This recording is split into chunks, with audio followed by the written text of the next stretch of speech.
जय हिंद। देखिए, चाइना ने अभी नाकुला सेक्टर में कुछ घुसपैठ किया है जिसमें भारत के लगभग 4 जवान जख्मी हैं और चाइना के लगभग 20 जवान जख्मी है। ये हमेशा यही होता है, सोच रहे छोटे छोटे से आके कूचा के चले जाते हैं। सब कोई बात नहीं, जून में भी हम लोग कूचे थे, बेचारों का नामो गाँव पता नहीं चला और हम लोग तो अपने 26 जनवरी को उन्हें पुरस्कार भी दे रहे हैं सम्मान से। ये हमारे देश की एक परंपरा है। खैर, हमारे यहाँ एक कहावत प्रचलित है कि खिसियानी बिल्ली खंभा नोचे, जिसको कुछ नहीं मिलता यही करता है। हुआ क्या कि चाइना अपने आप को बहुत वीर समझ रहा था और जून से जो गलवान में जो घटना हो रही है उसमें क्या हुआ है कि ये फिंगर 8 है, ये है फिंगर 8। चाइना यहां से उठ के फिंगर 4 पे चला गया और भारत को पीछे कर रहा है। उसको लगा यहां पे है। और चाइना ने ऐसा क्यों किया कि चाइना के पास 2-3 बहुत बड़े प्लस पॉइंट थे। एक उसका सिरजाप था एरिया, सिरजाप का एरिया चाइना का था, यहां उसने बहुत ही हैवी मिलिट्री पावर रखा था। लेकिन इसके बैकअप के लिए खुरनाट में लगाया था।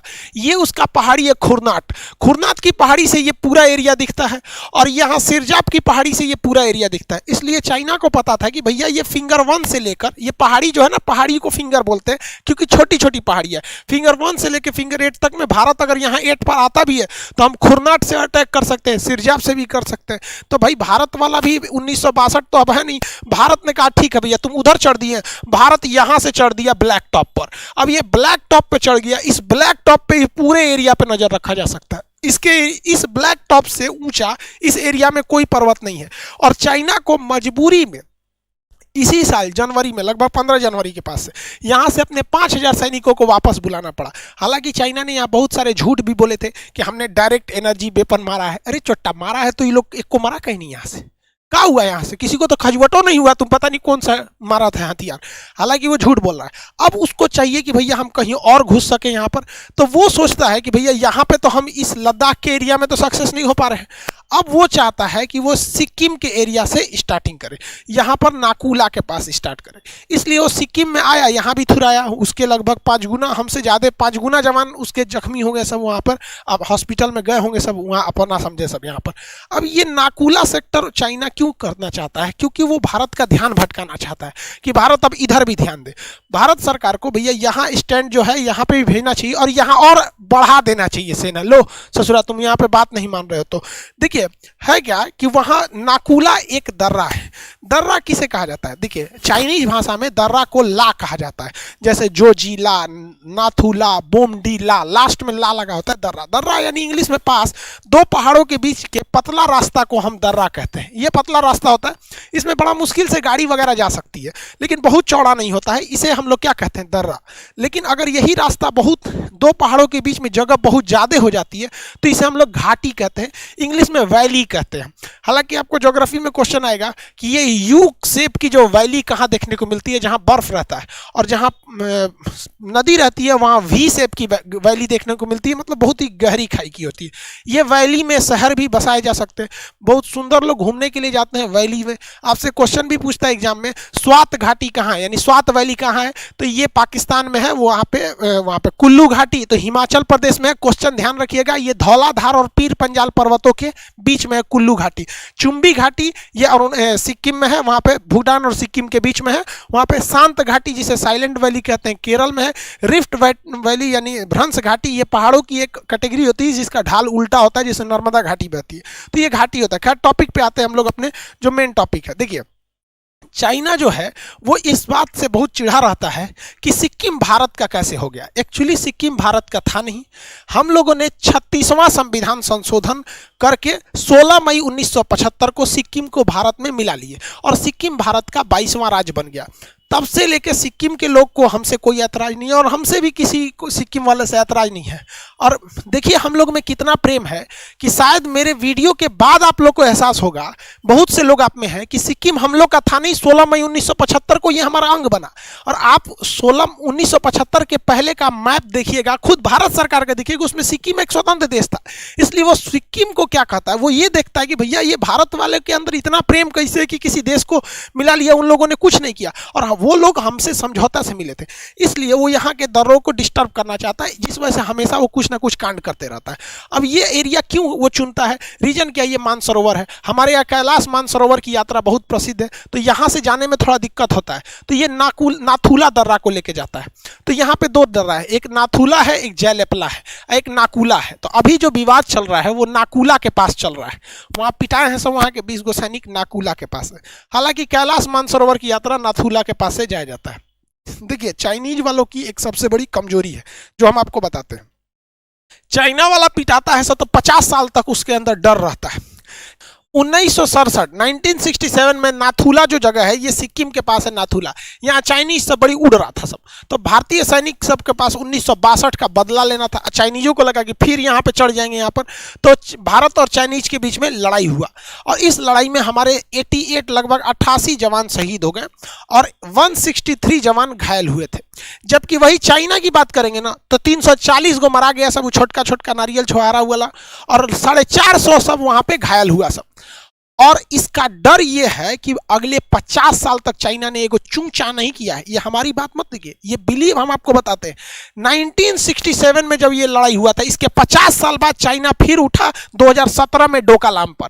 तो अभी भी हम भारत सरकार को कहते हैं चू चू करने धक्का मुक्की से नहीं होगा, मारिए कचर के सालों को 300-400 को मराएगा सब फिर ना, तो फिर टेंशन खत्म हो जाएगा हम लोग का अगले 50 साल तक के लिए। कम से कम 2070 तक हम लोग चैन से रहेंगे। ये इतिहास है। लड़का पूछता है सर इतिहास पढ़ने से क्या फायदा है, देखो भैया यही फायदा है जो बताता है, इतिहास गवाह है कि चाइनीज को कचर के पीटिए और जब पिटा जाएगा तो वो 50 साल तक शांत रहेगा, वरना वो हमारे 7 सिस्टर जी यहाँ पे 7 जो राज्य हैं उन्हें डिस्टर्ब करना चाहता है। हालांकि पूर्वोत्तर 7 सिस्टर में तो सिक्किम आता नहीं है, सिक्किम नॉर्थ ईस्ट में आता है, सिक्किम को जोड़ेंगे तो एक 8 हो जाएगा, इधर 7 सिस्टर में नहीं आता है, ये चिकन नेक का हिस्सा होता है। देखिए हमारा जो ये 7 सिस्टर 7 राज्य है ये बहुत ही पतले रास्ता द्वारा जुड़े हुए हैं, इसे हम सिलीगुड़ी कॉरिडोर या चिकन नेक कहते हैं। तो चाइना भारत में मनोवैज्ञानिक दबाव बनाना चाहता है कि हम सिक्किम के रास्ते यहां तक आ जाएंगे तो देखिए हम अपना चिकन नेक कभी भी हम लोग क्या कर सकते हैं, काट सकते हैं। तो भैया हम लोग क्या सुतल है, यहाँ से बांग्लादेश से हम लोग का रोड पास हो चुका है और म्यांमार तक जा रहा है, तो अब चिकन नेक के भरोसे हम लोग थोड़े बैठे रहेंगे जब हमारे इतने अच्छे अच्छे पड़ोसी हैं सब। तब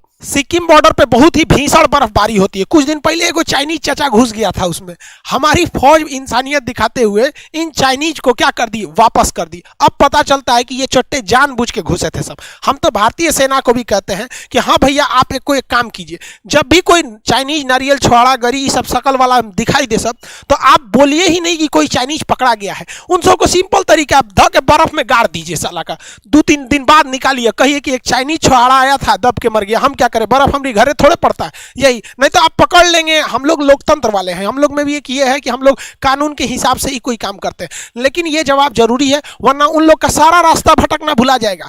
भारत में लोगों को मास्क लगाने में दिक्कत होती थी, जिन जिन लोगों को 1000-2000 फाइन लगाए ना कोई दिक्कत नहीं होती है, तो चाइनीज लोग भी बहुत ज्यादा रास्ता भटकते हैं। जिस दिन 2-4 साले हरामी ये लोग बर्फ में गड़ा जाएंगे ना उसके बाद इन लोग का रास्ता भटकना भूल जाएगा। इनकी शक्ल साले जिस तरह से ये खाना खाते हैं उस तरह से तो इनकी शक्ल अच्छी ही है, मगरमच्छ खाया होगा ये साला पता नहीं क्या खाया है, बंदर खा गया होगा ये, तो जैसा खाएंगे वैसे ही आपका शकल होगा, वैसे ही आपकी अकल होगी। ये Xi Jinping father of corona, इसको लगता था कि डोनाल्ड ट्रंप चले गए हैं तो ये जो है अमेरिका का ये दामाद बन गया। अरे ससुरा तो नहीं, जो बाइडेन वो पगला थोड़ी है। कोई भी देश अपने यहाँ एक मुखिया चुनाव जीतता है ना, तू अपने गांव के बारे में सोचता है, बाद में दूसरे गांव के सोचता है।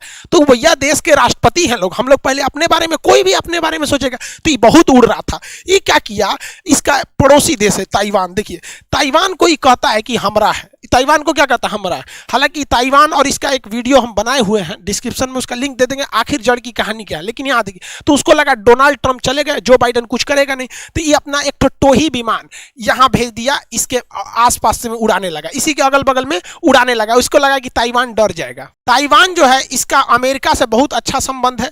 ताइवान ने अमेरिका को फोन कर दिया, अमेरिका अपने राजनयिकों को यहाँ भेज दिया, यानी यहाँ पे बात समझने के लिए। और ये जो टोही विमान भेजे थे ना, इनका बाप भेज दिया अमेरिका इधर से इसके पास U2 विमान। ये ससुरा रहता कहीं है और है वहां से 200 किलोमीटर दूर तक निगरानी कर लेता है। चाइना बहुत भड़का वहां पे, चाइना लगा ऐसे वैसे करने, तो भैया डोनाल्ड ट्रंप की जगह बाइडेन आया, वो कहा कि भैया हम उसके उससे अपडेटेड वर्जन है। ये कैसे सोच लिया कि हम उससे खराब होंगे, हम उससे अपडेट हैं। उसने क्या किया, रूजवेल्ट अपना जो एयरक्राफ्ट कैरियर था उसको उड़ा दिया, और इस एयरक्राफ्ट कैरियर में इतने ज्यादा विमानों की क्षमता है, और ये पूरे अपने बैटल ग्रुप के साथ भेज दिया गया है। हद है भैया, ये तो हो गया दिल के अरमा आंसुओं में बह गए। तो बहुत ससुर तुमने तो पूरा बैटल ग्रुप के साथ है, और स्पष्ट वहां से जो बाइडेन के ऑफिस से कहा गया है कि अमेरिका अपने पड़ोसियों के लिए एकदम कृतबद्ध है, क्योंकि अमेरिका के सामने भी एक रास्ता है। देखिए, रूस की घोर बेइज्जती हुई, क्योंकि हम आपको एक वीडियो में भी बताए थे कि पूरी दुनिया भले आर्मेनिया के साथ है लेकिन जीतेगा अजरबैजान, क्योंकि रूस उसके साथ नहीं है, मतलब रूस आर्मेनिया का साथ नहीं दे रहा है। और पूरी दुनिया को देखते हुए रूस के नाक के नीचे से अजरबैजान ने आर्मेनिया को धो दिया, और धोने के बाद रूस की जो बेइज्जती हुई, इसीलिए अमेरिका नहीं चाहता है कि लोगों के अंदर ये खौफ बैठे कि हम मतलब अमेरिका के साथ भी रहने से कोई फायदा नहीं है। देखिए, रूस ने वहां कुछ नहीं कर पाया, आर्मेनिया को अपना जगह छोड़ना पड़ा, इसलिए अमेरिका इस चीज से सबक लेके स्पष्ट कर दिया है कि हम चीन की विस्तारवादियों नीतियों के खिलाफ हैं, चीन को ताइवान से बात करना चाहिए। और अभी तो खेल शुरू हुआ है, आगे देखिए क्या होता है। अभी जो बाइडेन चाइना पे और प्रतिबंध लगाएंगे, वो कैसे, तो समझिए। अमेरिका एक ऐसा देश है जो कोरोना को कंट्रोल करने में पूरी तरह से विफल रह गया है, और चाइना सबसे पहले और सबसे मजबूती से उसने काबू कर लिया इसको, बिना वैक्सीने का ससुरा काबू कर लिया। तो जो जो कंपनियां भाग रही थी चाइना से, अब वो कंपनियां अमेरिका छोड़ छोड़ के अब कहां जा रही हैं, चाइना में जा रही हैं। तो भाई साहब, चाइना में जो अमेरिका में कोरोना बहुत भयानक है, चाइना में कोरोना नहीं है, तो फैक्ट्री सब कहां जा रही है, चाइना में। अब जो बाइडेन से लोग सवाल पूछेंगे ना कि भैया चाइना जा रही है, आप चाइना पे प्रतिबंध लगाइए, तो जब उस चाइना पे प्रतिबंध लगाएगा तो फायदा होगा। तब वो कंपनी कहेगी भैया हम अमेरिका में प्लांट लगा नहीं सकते हैं क्योंकि यहाँ कोरोना है, बिजनेस चौपट है, चाइना में प्रतिबंध लगा है। तब कहाँ देखें, तो क्या पाकिस्तान देखेगा, भारत ना मिलेगा। तो भारत को यहां पे भी फायदा होने वाला है। और दूसरा, वैक्सीन के मैटर में भाई साहब पूरी दुनिया अभी भारत को और देख रही है। एक थोड़ा सा अशुभ घटना हो गई जो सीरम इंस्टीट्यूट में आग लग गई, लेकिन कोई बात नहीं है। कहा जाता है कि गोजर का एक पैर टूट जाता है ना तो वो लंगड़ा नहीं हो जाता है। यहाँ पर हम लोग को तो बहुत आदत है हम लोगों से ये सब चीज़ों को झेलने का, ऐसा नहीं है, हम लोग फिर खड़े हो जाएंगे। अब ब्राज़ील को जब हम लोगों ने वैक्सीन दिया था तो हनुमान जी का फोटो बनाकर उसने ट्वीट किया। ये पूरी भारत के लिए कितना गर्व की बात है कि भैया हम लोग आज भी मतलब किसी दूसरे के लिए एक संजीवनी से कम नहीं है हमारी दोनों वैक्सीन। हालांकि इसके कुछ ही साइड इफेक्ट देखे गए, तो भाई साहब करोड़ों में एक दो साइड इफेक्ट देखे जाएंगे, तो इसके लिए टोटल वैक्सीन को जिम्मेदार नहीं कह सकते। तो अभी पूरे देश को भारत से संबंध अच्छे रखने हैं, वरना वैक्सीन नहीं रहेगा तो तू ससुरा लगाते रह जाना। और हमारे पास बहाना भी है कि भैया हमारा जिससे संबंध खराब है हम उसको वैक्सीन नहीं देंगे, कहेंगे हमारे पास खुदे घटल है। अभी इमरान खान परेशान है कि कैसे भी भारत उनको वैक्सीन दे दे। अब वो दूसरा चक्कर लगा रहा है कि भारत देगा अफगानिस्तान को तो हम अफगानिस्तान से दुना रेट पे खरीद के लाएंगे। ये सब नहीं होने वाला है। देखिए, चाइना का सोचना है कि वो अरुणाचल प्रदेश और सिक्किम के एरिया को डिस्टर्ब करके रखे, और पाकिस्तान का सोचना है कि वो कश्मीर को डिस्टर्ब करके रखे। इसलिए वो धार्मिक उन्माद फैलाने के लिए, आतंकवादियों को चढ़ाने के लिए हमेशा कुछ ना कुछ कांड करते रहता है। लेकिन जब से 370 हटा है हमें कश्मीर काफी शांति देखने को मिला है। धीरे धीरे सब सही हो जाएगा। और अभी एक ऐसी घटना सामने आई ना जिसे देख के मतलब क्या बताएं हम आपको। एक भास्कर नाथ जी थे जो कश्मीरी पंडित थे, उनका श्रीनगर में इलाज चल रहा था। इलाज के दौरान वो 60 साल के बुजुर्ग थे, वो नहीं बचा पाए डॉक्टर, उनकी देहांत हो गई। जब उनके पार्थिव शरीर को उनके गांव सोपिया लाया जा रहा था तो श्रीनगर से जब सोपिया पहुंच रहे थे तो उनके घर से 5 किलोमीटर दूर पूरी गाड़ी पर बर्फ जम गया। अब गाड़ी आगे नहीं चल सकती। तो उसके अगल बगल के जो कश्मीरी लोग थे उन लोगों ने जब सुना कि भास्कर नाथ जी का देहांत हो गया, उनका शरीर नहीं आ पा रहा है, गाड़ी नहीं आ पा रही है, तो वो घर से पैदल आ गए लोग, इस बर्फ में ऐसे आ गए लोग, और कंधे पे 5 किलोमीटर तक अपने मित्र के पार्थिव शरीर को लेके गए लोग। ये अगर जिस दिन ये सारी चीजें कश्मीर में देखने को मिलेगी ना, उस दिन हम ये पाकिस्तान के लिए ये सब एक बुरा सपना से कम नहीं है। और हम लोग हिंदुस्तान वाले भाई साहब, यहाँ पर कृष्ण जैसे राजा जो थे, सुदामा जैसे गरीब व्यक्ति के लिए नंगे पांव दौड़ गए थे। तो भाई हमारे लिए अगर कोई एक कदम बढ़ाएगा ना तो हम हिंदुस्तान वाले भाई साहब, हम लोग उसके लिए 10 कदम बढ़ा सकते हैं। तुम साथ हो जो अपने दुनिया को दिखा देंगे, हम मौत को भी जीने का अंदाज सिखा देंगे। हम लोग भी भाई ऊपर वाले से प्रार्थना करते हैं कि हमारा पूरा देश खुशहाल रहे, देश के कोना कोना में आपसी भाईचारा, मोहब्बत, प्रेम जुड़ा रहे।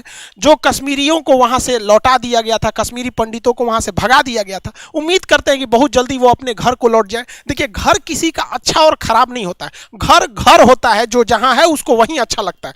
अब केरल का आदमी दिल्ली आके बस जाता है, वो अलग बात है, दिल्ली के आदमी अमेरिका जाके बस जाता है, वो अलग बात है, लेकिन अगर किसी को भगा देते हैं लोग ना, तो ये गलत बात है। हम भी उम्मीद करते हैं कि बहुत जल्दी सब कुछ कश्मीर में भी सामान्य देखने को मिलेगा। हम सब जाएंगे भैया, वो लोग भी यहाँ आए, हंस खेल के आगे बढ़े, उनकी भी अर्थव्यवस्था बढ़े, मुख्य भारत से जुड़े, यही हम सब कामना करते हैं।